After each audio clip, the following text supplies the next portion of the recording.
In March 2020, I was started on IV nutrition called TPN. My durable medical equipment company sent me an IV pole, a TPN pump, and a carrying bag which can accommodate my TPN and TPN pump. My IV pole has wheels which allow the IV pole to move around with me. Shortly after receiving the IV pole, the wheels started having issues. It is very hard to push or pull the pole. The wheels get stuck. They lock up and will not move. Furthermore, the wheels get caught on the tile floor. If a wheel finds a small groove, it will get stuck and not move. I am connected to my TPN for many hours of the day. This means wherever I go, the TPN must travel with me. Since the wheels on the IV pole frequently get stuck, I do not like using the IV pole. Thankfully, I have a pump for my TPN. Using a pump means the TPN does not have to be hung up. I can have the TPN lying flat and the pump will continue to push the TPN through the tubing. Most of the time, I have my TPN running inside the carrying bag. I can lay the carrying bag on my lap as I move around in my wheelchair. However, there is one circumstance in which I choose to use the IV pole. That situation is at night. When I go to sleep at night, I hang up the carrying bag which houses my TPN and TPN pump. I use the IV pole to prevent me from accidentally pushing the TPN bag and pump on the floor while I sleep. I also use the IV pole in case I have to go to the bathroom. I can push the IV pole to and from the bathroom and do not have to worry about lifting and moving the TPN bag in the dark.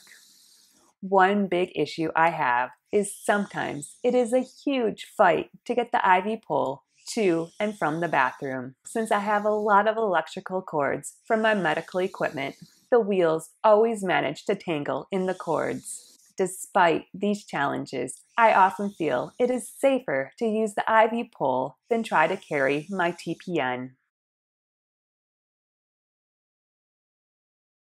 A few nights ago, I woke up in the middle of the night. I had to go to the bathroom. I got out of bed and pushed my IV pole. The wheels on the IV pole kept getting stuck and did not want to move. I finally made it to the bathroom. I let go of the IV pole and then bam! The IV pole raced past my head and slammed into the toilet seat. I looked in astonishment at the flipped over IV pole. How did it not collide with my head? The carrying bag, which houses my TPN and TPN pump, was thrown to the ground. Miraculously, nothing in the carrying bag was damaged. When the IV pole tipped over, I was sure the loud crash in my bathroom would have woken up someone in my household. I waited, but no one came. I was happy I did not wake up anybody. But then my blood ran cold. If the IV pole would have slammed into my head, I would have fallen and hit either the countertop, the toilet, or the floor. Wherever I would have fallen, I would have been significantly hurt. I would not have been able to yell for help because the cuff on my tracheostomy tube was inflated. When the cuff on my tracheostomy tube is inflated, I cannot speak. All the air is entering and exiting my airways via my tracheostomy tube. In order to talk, I need to deflate the tracheostomy tube cuff to allow air to escape up my airway and through my vocal cords.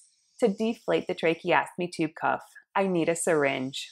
The syringe was lying back in my room on my bed. Furthermore, when I go to the bathroom, I disconnect from using my ventilator. I can breathe for the short time it takes to go to the bathroom without my ventilator. However, if I would have been hurt, I would have been racing against the clock to get back to my room to hook up to my ventilator. If I go too long without my ventilator, I will die from respiratory failure. I thought about how I most likely would have laid on the bathroom floor, too injured to move. How long would it have taken for someone to find me? As I thought about the tragedy which could have happened, I started praising God for sparing my life yet again. I do not know how the IV pole tipped over, and furthermore, I have no idea how it did not hit me in the head. Truly, this was nothing short of a miracle. Thank you so much for joining me. Please remember to like and subscribe down below. I hope you have a great day and a wonderful week. Bye-bye.